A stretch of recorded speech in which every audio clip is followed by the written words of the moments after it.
I had been Zhao Yalu's secretary for 9 years and her secret lover for 3. I thought I meant the world to her, but when I tried to stop her from getting married, she decided to dispose of me and her method of disposal, sending me to prison in the name of love. 1. There's been a mistake in the project, and someone has to take the blame. Zhao Yalu wrapped her arms around my waist from behind, pressing herself close. Feng Rui.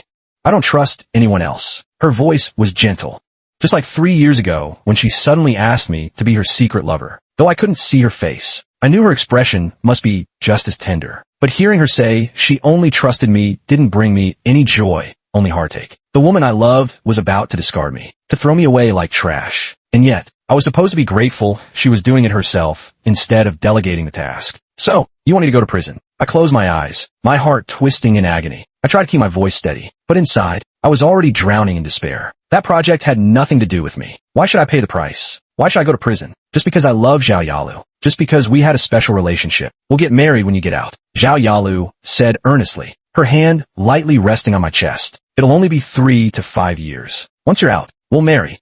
You've been by my side for so long. I can't imagine my life without you now. I've been less career-driven these past couple of years. By the time you're released, we can leave work behind. Just the two of us. And maybe a child, our child. It sounded beautiful. Just the two of us. With a child, the very dream I had once foolishly clung to when we first got together. But I had since realized it was just that, a dream. One that would never come true. Zhao Yalu and I were never truly together. A lover could never be promoted, especially not one like me. What if I refuse? I let out a cold laugh, my tone bordering on reckless defiance. Am I defiance? Zhao Yalu's tenderness vanished instantly. She released me, stepping in front of me with icy detachment, no longer bothering to pretend. I thought this was the best arrangement for you. The last shred of my resistance crumbled. My chest ached so badly my vision blurred. I forced the words out, my voice strained. I won't stop you from getting married. Just don't send me to prison. I looked at Zhao Yalu, pleading, utterly humiliated. 12 years by her side had taught me everything about her. This wasn't a discussion, not a request. It was a decree. If she was saying this, she had already made all the necessary arrangements. There had been a mistake in the Southern District project. And yes, someone had to take the fall. But that wasn't the only solution, just the cheapest one. The alternative required a hefty sum. But Zhao Yalu had clearly chosen the first option. Sacrificing one person was nothing to her. Just 3 to 5 years. She said it so casually. She chose me, even though I had nothing to do with the project. Even though it shouldn't have been me. Stop me from getting married.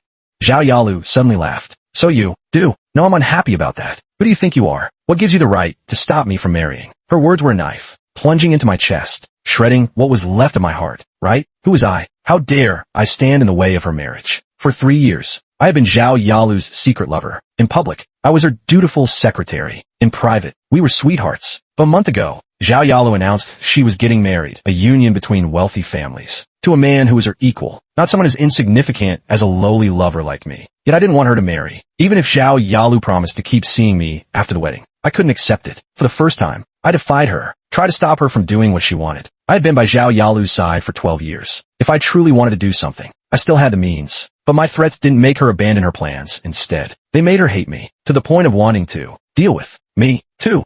Feng Rui. You need to understand, I'm not discussing this with you. Whether you want to or not, you're going.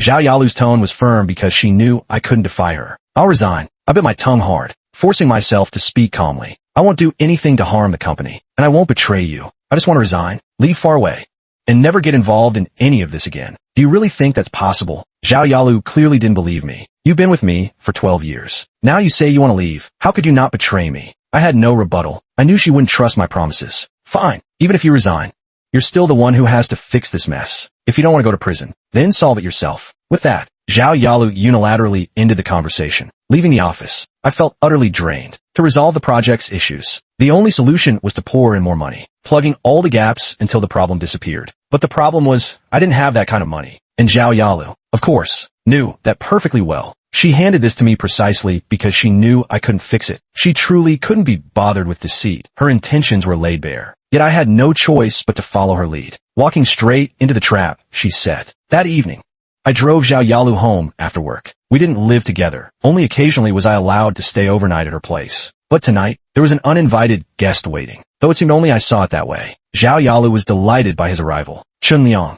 Zhao Yalu smiled as she walked toward him. The man at the door wore a crisp suit, as if he'd just come from some high society event. A car was parked outside, and Zhao Yalu's butler and housekeeper were unloading several suitcases from it. I realized instantly what was happening. This was Zhao Yalu's fiancée. They had gotten engaged just a week ago, clearly. They were now preparing to move in together. I watched them speak intimately, my heart already numb from the day's pain. Hadn't I seen this coming? From the moment Zhao Yalu told me she was getting married, from my failed attempt to stop her, from their engagement, to today when she suggested sending me to prison. Zhao Yalu didn't even bother crafting a convincing lie. She said we'd marry and have children once I got out, but wasn't she about to marry someone else? Did she plan to divorce her husband by the time I was released? Impossible. Not even a child would believe such a lie. After dropping Zhao Yalu off, my task was done. I should have left, not stayed to be the third wheel. But Chun Liang spoke up. Secretary Fong, since you're here, why not join us for dinner? Chun Liang was the picture of magnanimity. Every bit the rightful spouse. The meal's already prepared. You wouldn't refuse, would you? Of course not. I instinctively glanced at Zhao Yalu, but she didn't even look at me. Since you've invited him, he might as well stay. I smiled bitterly, grateful for the official wife's generosity in allowing a shameful little lover like me to share a meal. Entering the dining room, I saw the meal was already laid out, though initially there were only 2 place settings. Upon seeing me, the housekeeper brought out another set. See, an extra person is always superfluous, unwanted, a bother, utterly awkward. The meal tasted like wax in my mouth. Chun Liang and Zhao Yalu interacted throughout. Not overly intimate, but like an ordinary married couple, exchanging a few words here and there, occasionally serving each other dishes. I sat quietly beside them, watching it all. What would they do after I left? Would they kiss? Embrace? Would they do the things Zhao Yalu and I had once done? On that same bed where I had once lain, I couldn't fathom how I walked out of that room. I first met Zhao Yalu when I was just 18. She was a legend in our class, barely attending lectures as a freshman, rumored to come from wealth. She had already joined her family's company at 18, earning everyone's envy. Later, I learned her position wasn't easy. Young as she was, most senior employees resented her, and she had no trusted allies. In our 3rd year, she approached me, asking me to be her secretary. Her reasoning was simple. I was the top performer in our major. Back then, it was just a job I needed, so I didn't refuse, because I was Zhao Yalu's confidant. She trusted me deeply. With my support, she navigated the company far more smoothly. It was only then I realized that though it was the Zhao family's company, the one truly in charge wasn't Zhao Yalu's father, just another tangled mess of wealthy family politics. But at the time, I paid it no mind. Zhao Yalu was just my boss. Those matters had nothing to do with me. 3 in my 4th year as her secretary, my family ran into serious trouble. My elderly father was falsely accused of rape, and my mother was hospitalized from the shock. I was torn between bailing my father out of jail and caring for my mother in the hospital. The hospital demanded fees, and the family accusing my father demanded compensation. I was stretched thin, unable to scrape together the money. That was when Zhao Yalu stepped in. She hired a lawyer to clear my father's name and arranged the best hospital for my mother. I insisted the money was a loan, to be deducted from my salary, but Zhao Yalu never asked for repayment. My paychecks continued uninterrupted. I was just a secretary, yet my salary surpassed many others. Our relationship grew increasingly close. She trusted me more and more, delegating everything to me, even finding her casual partners. If we had stayed purely employer and employee, things might have been fine. But at some point, my feelings for Zhao Yalu changed. I catch myself staring at her profile, only to hastily hide those shameful thoughts when she turned. I dragged my feet when finding her partners, always claiming no one was suitable. The truth was, I didn't want anyone else touching Zhao Yalu, even if it wasn't my place. Zhao Yalu rose to CEO, and as her right hand, though still a secretary, I gained access to corporate secrets. After all, I'd walked every step of her journey with her, and in business, nothing is ever completely clean.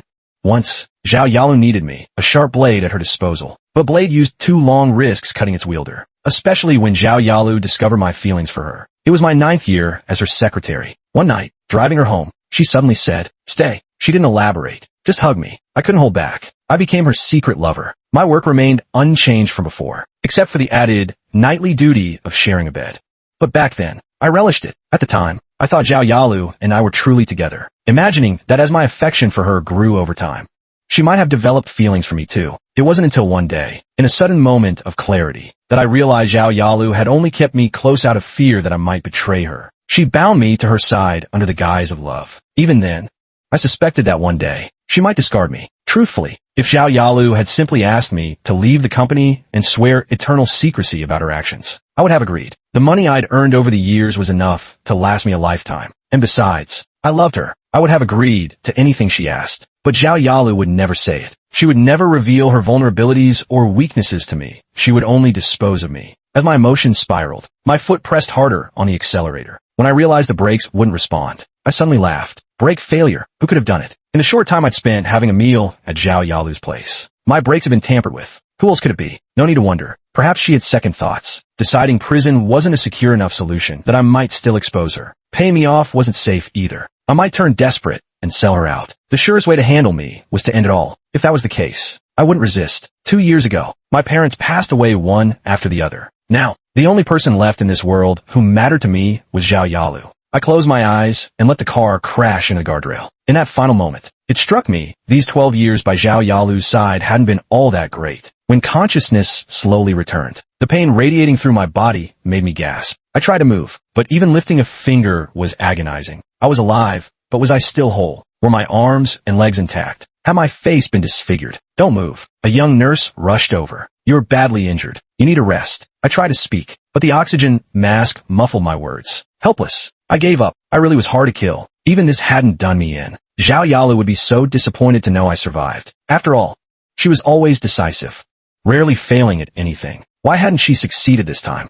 The accident must have happened around 7 in the evening. Now, with daylight streaming in, it was clearly the next day, or even later. Drowsiness pulled me under again. When I woke, I had no idea how much time had passed. I lay in that hospital bed for days before the same nurse brought me my phone. It's been ringing non-stop.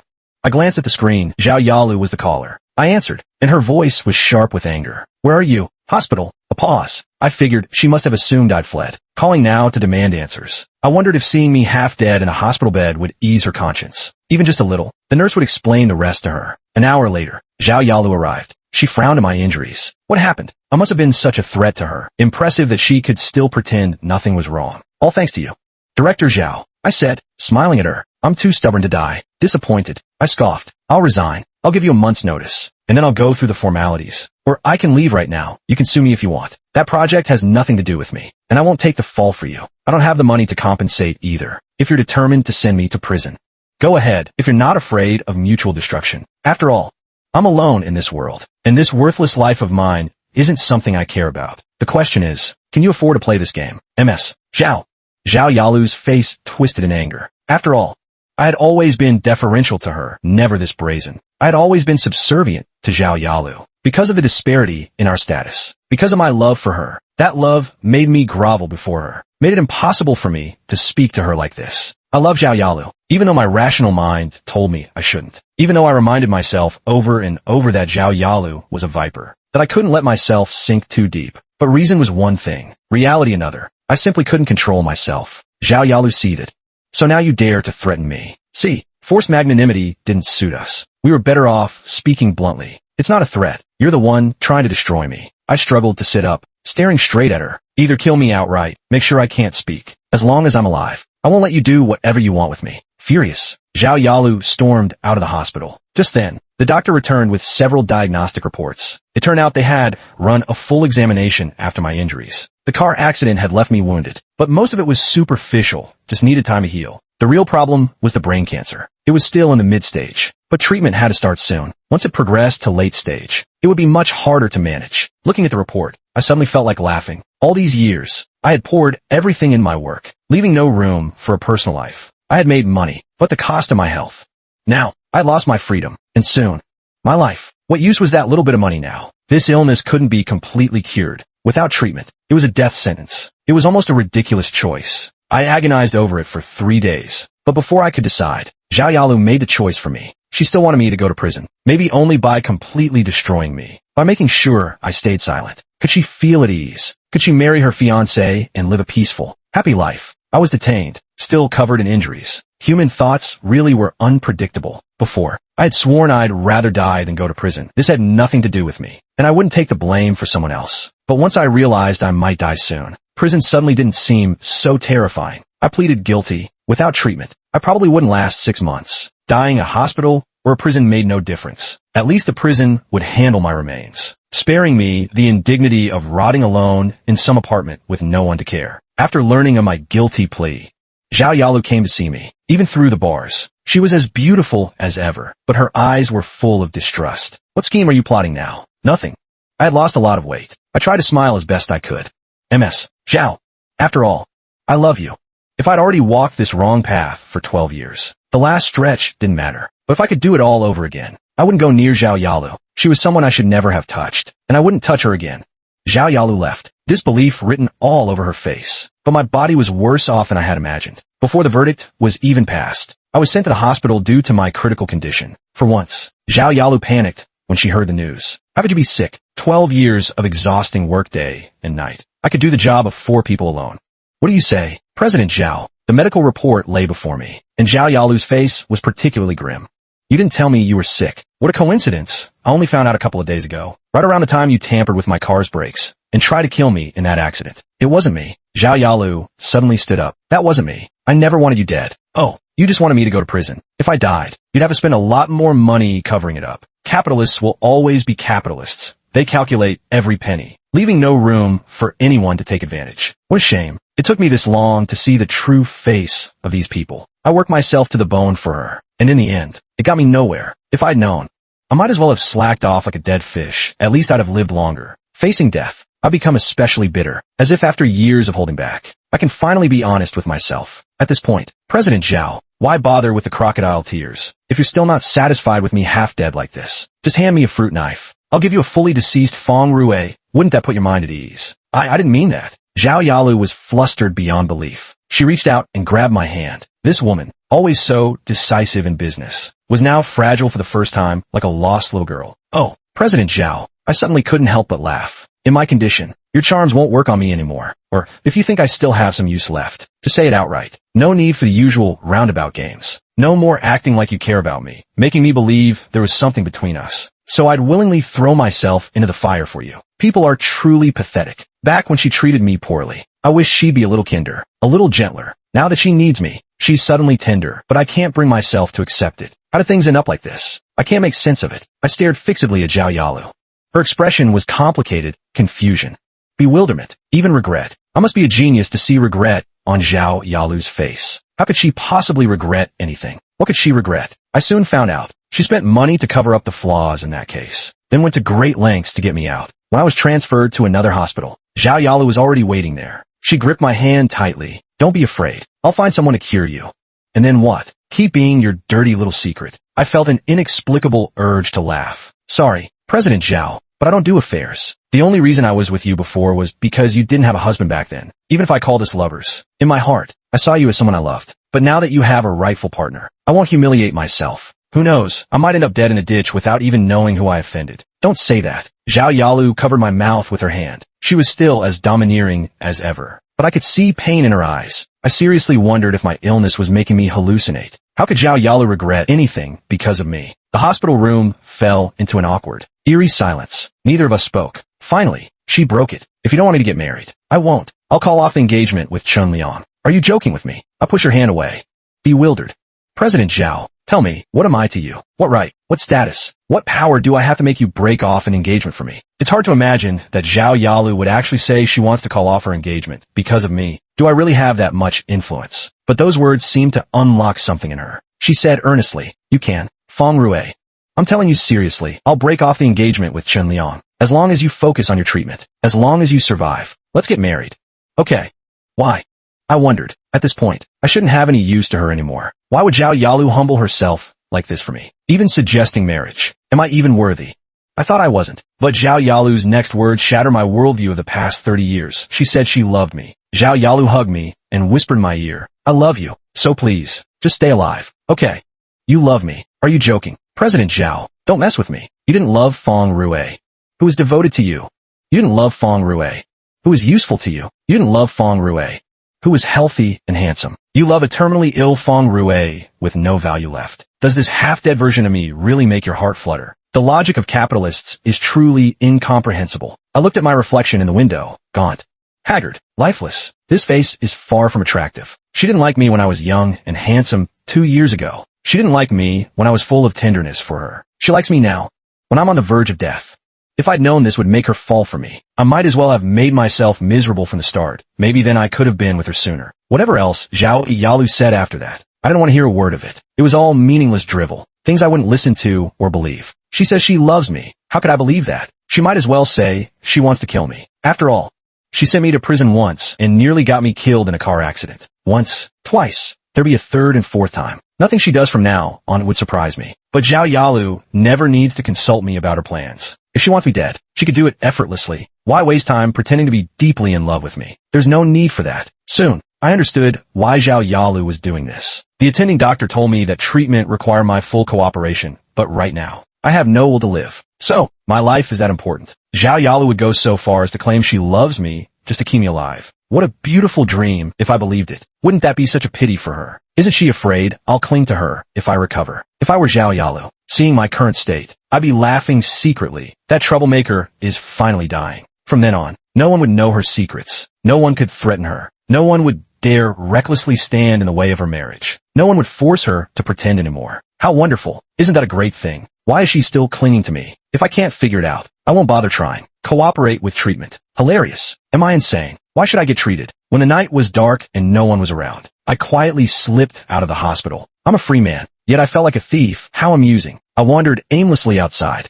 Where to go? There's nowhere to go. No one I want to contact. After my parents passed, my world revolved around Zhao Yalu. All these years working by her side, she was the center of my universe. No one else mattered. Treatment means surgery, medication, injections. I've heard chemotherapy is excruciating. If that's the case, I'd rather die cleanly. Maybe when I open my eyes again, it'll be the next life. I'm sure it won't be as miserable as this one. I sat by the lake, thinking, why not just jump in? A quick, painless death. Feng Rue.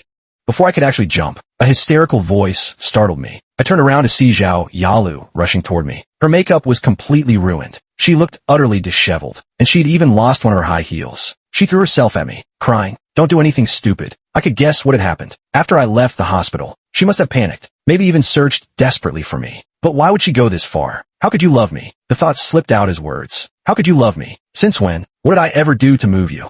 Tell me, so I'll never do it again. Once, in my sleep, I called out your name beside Chun Liang. He found out about us, so he tried to kill you.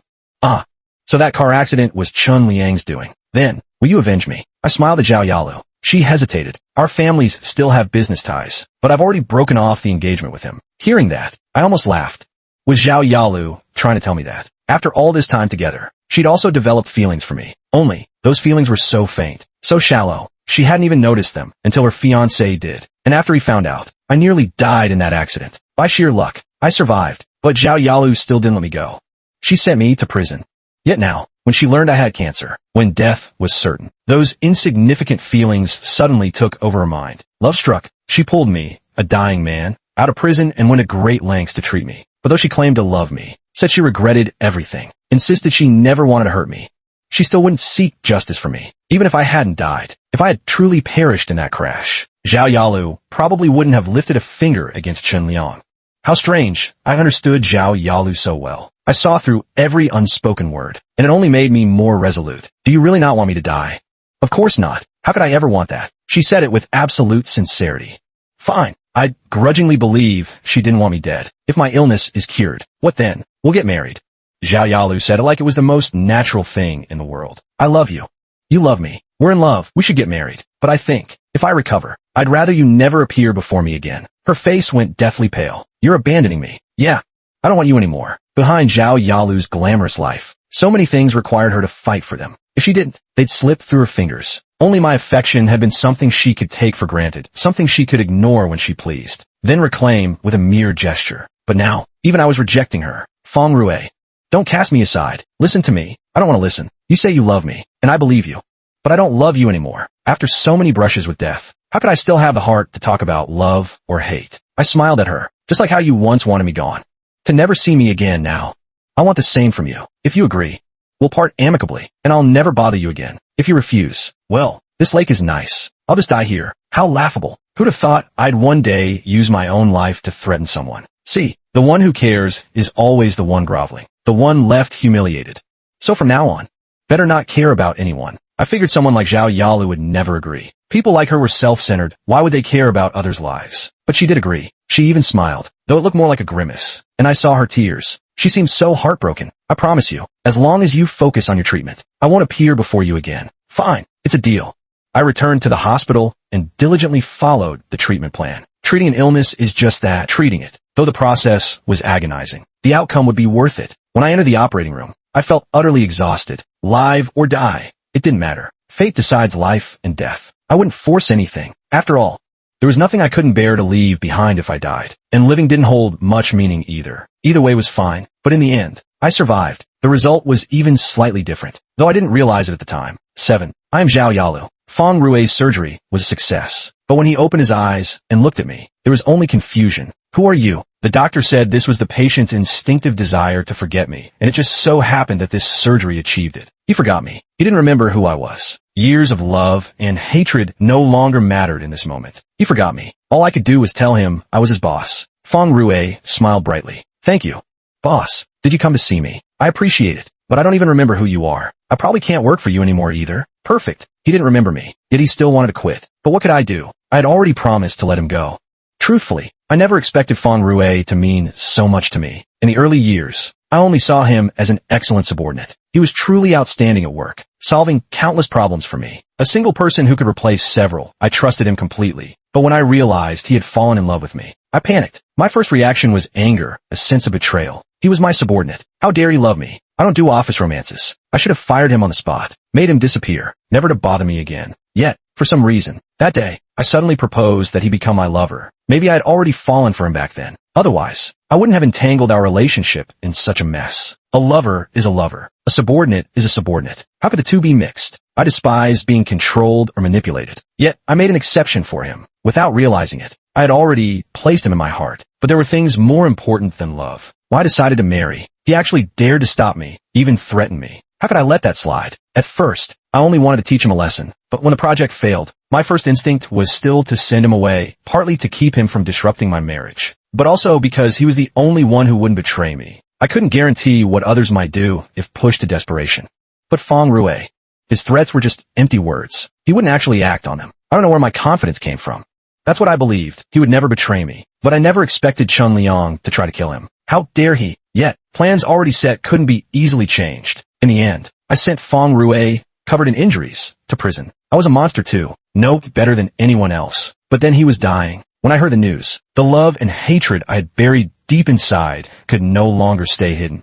I surrendered. I thought that once he recovered, we could be together properly. I would spend the rest of my life making it up to him. But what I never anticipated was that he would forget me entirely. The doctors ran countless tests. There really were no memories of me left, and he showed no signs of pretending. He wanted freedom. It seemed I had no choice but to grant it. Those who do evil will reap the consequences. I sent Chen Liang to prison for nearly killing Feng Rui, but he didn't let me off either in the end. He still managed to dig up some of my secrets. We, who once almost became husband and wife, ended up meeting behind bars. As for Feng Rui, I don't know where he went. Perhaps he has found his freedom and finally lives a happy life. As for me, I will spend the rest of my days in endless regret. Day after day, year after year, I lost someone I truly loved and who truly loved me in return. A regret I can never make up for in this lifetime. 3 years later, I died in prison. In the end, I never saw Feng Rui again. Maybe he didn't want to see me either. That's just as well. At least the last memory he has of me is still beautiful.